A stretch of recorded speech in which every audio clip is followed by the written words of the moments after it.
والذین آمنوا اشد حبا للہ۔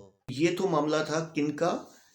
ایمان والوں کا۔ اب بات آ جاتی ہے وہ جو کہ کافر تھے، جنہوں نے انکار کیا تھا، ان کے لیے کیا حکم ہوگا؟ ان کے لیے حکم ہوگا کہ ان کی روح جو ہے ان کے اندر ڈال دو۔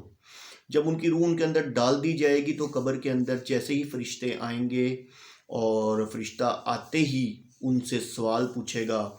سب سے پہلا سوال پوچھے گا من ربو کا، تمہارا رب کون ہے؟ اب لازمی سی بات ہے وہ کافر ہوگا، اس کو اس چیز کا نہیں پتہ ہوگا، ٹھیک ہے؟ تو وہ یہی کہے گا کہ بھائی مجھے نہیں پتہ، ہائے خرابی، ہائے دماغ کی خرابی، مجھے نہیں پتہ کون تھا، مجھے نہیں پتہ کون ہے، مجھے نہیں پتہ کون ہے، ٹھیک ہے؟ اس کے بعد وہ نبی پاک صلی اللہ علیہ وسلم کا بتائیں گے اور وہ پوچھیں گے تمہارے پاس کوئی بندہ بھیجا تھا؟ تو وہ کہے گا نہیں، ہائے خرابی، مجھے نہیں پتہ، میرے پاس مجھے کوئی علم نہیں ہے، میں اس بندے کا نام نہیں جانتا۔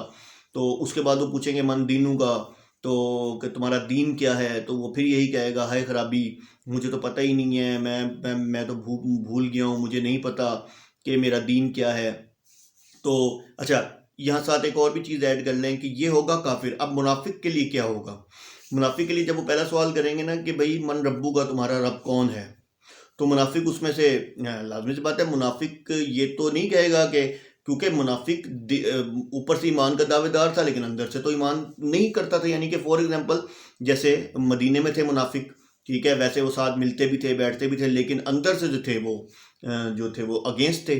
تو مطلب اوپر سے وہ دکھاتے تھے نا، کہ جیسے قرآن میں بھی ہے کہ وہ کہتے ہیں کہ لوگوں میں سے کئی کہتے ہیں ہم ایمان لے آئے، لیکن وہ ایکچوئل میں ایمان نہیں لانے والے، ٹھیک ہے؟ اور ایمان والے سے ملتے ہیں تو وہ کہتے ہیں ہم ایمان لے آئے، لیکن جب خلوت میں اپنے شیطانوں کے پاس ہوتے ہیں تو کہتے ہیں کہ ہم جو ہیں تو ہم تو محض ان سے مذاق کر رہے ہیں۔ تو اللہ فرماتے ہیں اللہ یستہزئ، اللہ ان سے مذاق کرتا ہے، ٹھیک ہے؟ تو بتانے کا مقصد یہ ہے کہ ان کا منافق سے جب سوال پوچھا جائے گا کہ بھائی تمہارا رب کون ہے، من ربو کا، تو وہ آگے سے کہے گا کہ مجھے بتایا گیا تھا کہ میرا رب اللہ ہے، کیونکہ اس کو خود کو تو یقین تھا ہی نہیں نا، اس کو بتایا گیا تھا۔ اس کے بعد پوچھا جائے گا بھائی یہ جس بندے، جو اللہ کا بندہ تمہارے تک کوئی آیا تھا بتانے کے لیے، یا تم تک اس کی تعلیمات پہنچی تھیں؟ تو وہ کہے گا ہاں مجھے بتایا گیا تھا، اس بندے کا نام محمد صلی اللہ علیہ وسلم ہے، وہ اللہ کے رسول ہیں۔ تو پھر اس سے پوچھا جائے گا بھائی کہ تمہارا دین کیا ہے؟ کہتا بھائی مجھے تو نہیں پتہ لیکن مجھے بتایا گیا تھا ہمارا دین جو ہے وہ اسلام ہے۔ تو اس کے بعد کیا ہوگا کہ اللہ تعالیٰ کی طرف سے حکم ہوگا اوپر سے، یعنی کہ حکم آئے گا کہ بھائی اس کو جو ہے دوزخ کا لباس بنا دیا جائے، اس کا بچھونا جو ہے آگ کا کر دو، اور اس کے بعد جیسے ہی یہ بچھونا اس کو دے دیا جائے گا اور آگ کا لباس بنا دیا جائے گا، مطلب اس کو گرم آگ کا بچھونا کر دیا جائے گا اور لباس بنا دیا جائے گا دوزخ کا، تو کیا ہوگا کہ وہ جو ایک فرشتہ گونگا اور بہرا، جو فرشتہ گونگا اور اندھا فرشتہ جو ہوگا وہ اس کے اوپر معمور کر دیا جائے گا، اور اس کے ہاتھ میں لوہے کا ایک ہتھوڑا ٹائپ ہوگا۔ اور یہ میں آپ کو حدیث کے الفاظ بتا رہا ہوں، میں حدیث کا ریفرنس بھی نیچے دے دوں گا۔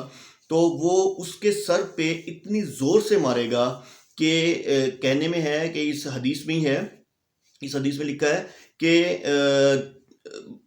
اتنی زور سے وہ اس کے سر پہ مارے گا، وہ جو ہتھوڑا ہوگا لوہے کا، جو کہ اس کی چیخ کی آواز اتنی خوفناک ہوگی کہ دنیا کی ہر جو حشرات یا جانور کا سب وہ سن سکیں گے سوائے جن و انس کے، اور اگر جن و انس میں سے کوئی بھی وہ آواز سن لے تو وہ یعنی کہ وہ خوف سے مر جائے گا، یعنی کہ اتنی برے طریقے سے چیخے گا۔